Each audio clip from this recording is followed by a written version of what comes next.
Hello, good morning guys. Pupunta lang ako sa bayan. Bibili ako ng sangkap sa paggawa ng peanut roll. O yan guys, tapos na ako mamili sa ating kailangan sa paggawa ng peanut roll. Ito yung 9 packs ng lumpia wrapper. At nakapamili na rin ako ng mga gulay. Ayan siya guys. Uwi na ako guys. Hello guys, good afternoon. Ito na po yung ating mga lumpia wrapper na pinamili kanina sa bayan. Kasi nga gagawa tayo ng peanut roll. Ito pa, hindi pa to nahimay. Ito isa-isa kong tinatanggal. Ito tapos na, tapos sinati ko na ito sa kalahati. Half na siya. Nahimay ko na to isa-isa. Ito pa ngayon ang ginagawa ko. Ayan guys. Okay, isa-isahin pa natin to. Guys, ito na yung mani na gagawin kong peanut roll. Pinilihan ko siya. Tignan, inalisan ko na mga pangit, yung mga sirang mani.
Ayan guys, prinito na natin yung peanut roll natin.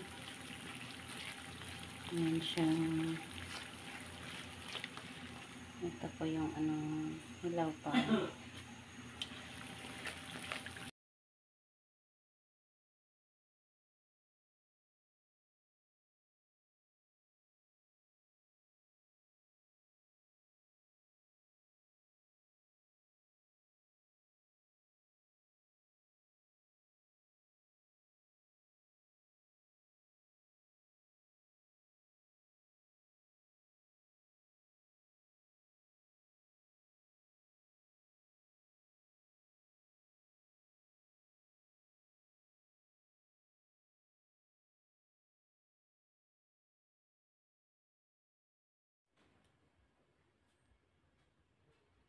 Ito siya guys.